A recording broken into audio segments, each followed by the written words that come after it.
Nicolas Cage in a monster movie. Sold.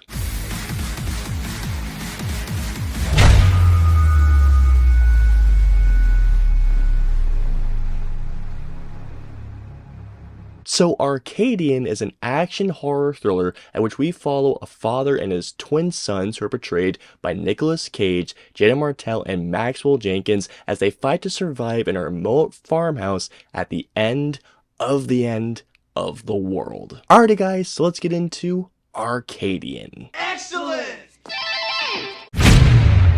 This was a movie that I had no idea of its existence until I think like a month and a half ago. I saw the trailer for this movie and there was one selling point for me, well, besides the fact that it was a monster film. Nicolas, you know.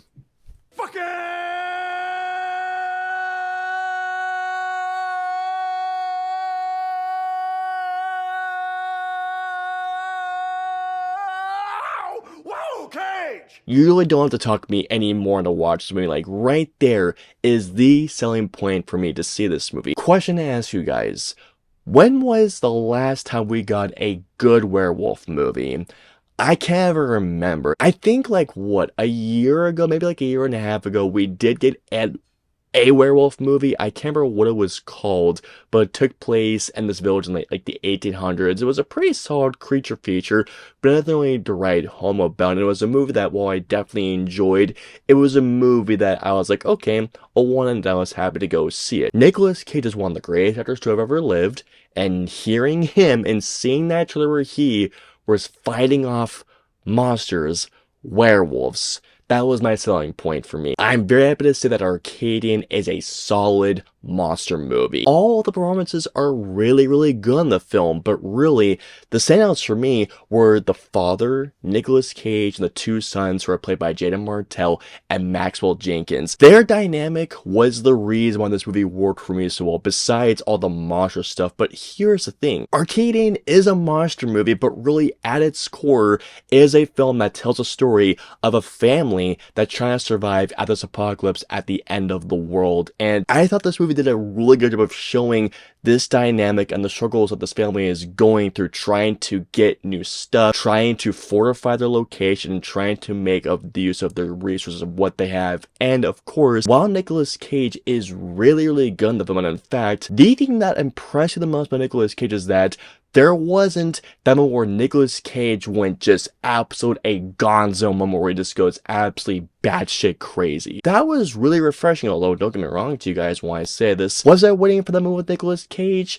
Sure, but at the same time, while I may have been disappointed by that, the fact that Nicolas Cage gave a much more subdued performance, I was really happy to see that Nicolas Cage was just actually able to just, you know, act rather than him going like this, essentially. Ever heard of a line? Hey, have you ever been dragged to the sidewalk and beat until you pissed blood? The thing that is the main driving force, the driving relationship in the film, is the dynamic between the two brothers portrayed by Jaden Martell and Maxwell Jenkins. It's a relationship that I genuinely cared for, and sure, while the character work may not be the greatest of the film, their performances are the reason why this relationship worked so well for me and why I cared for them as much as I did in the film. Arcadian is a creature feature. It's a monster movie with some monster moments in there. And here's the thing, guys. The monster design in this movie is really imaginative. I see the creatures in this movie as werewolves. That's just my personal opinion, and sure, while this movie doesn't do anything new to reinvent the monster movie genre within genre filmmaking, at the same time,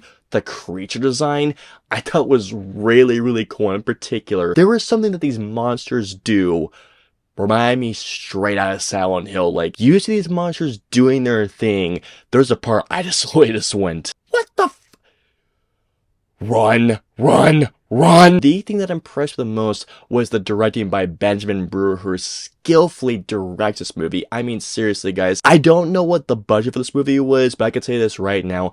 Benjamin Brewer did make the most out of his budget by showing a film that is really building through a lot of tension, a lot of suspense, because when those monster moments happen, they're satisfying as can be, and they are really tension-filled. I also really dug this movie's cinematography. I mean, this is such a coolly if that even makes sense. A really cool looking film in which it has some really inventive ways in how it does style with the cinematography. It's a really cool looking film. Well, that's just fucking great!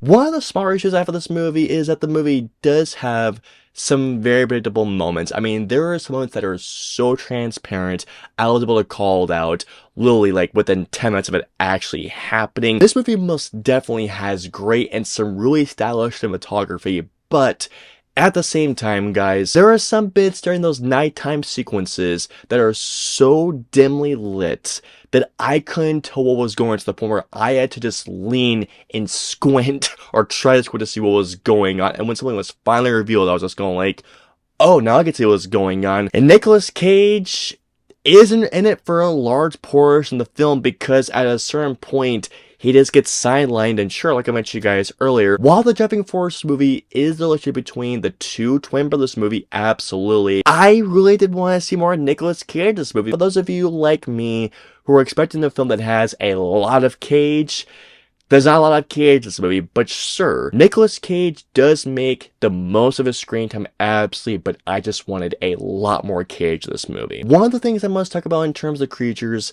was the CG. Some of the CG elements stood out like a sore thumb. Like, they did not look good whatsoever. The way that this pack moves when they're all together, it looked really, really silly. And in one scene, it was so silly that it took me up. And here we go.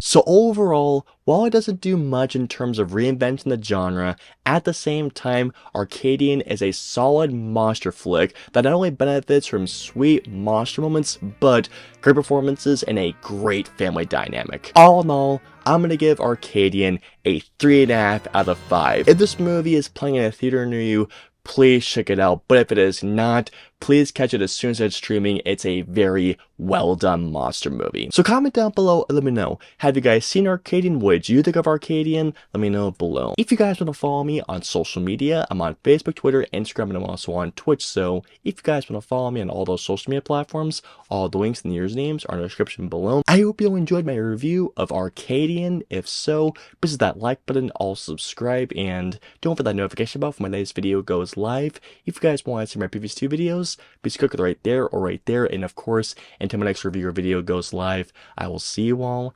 next time.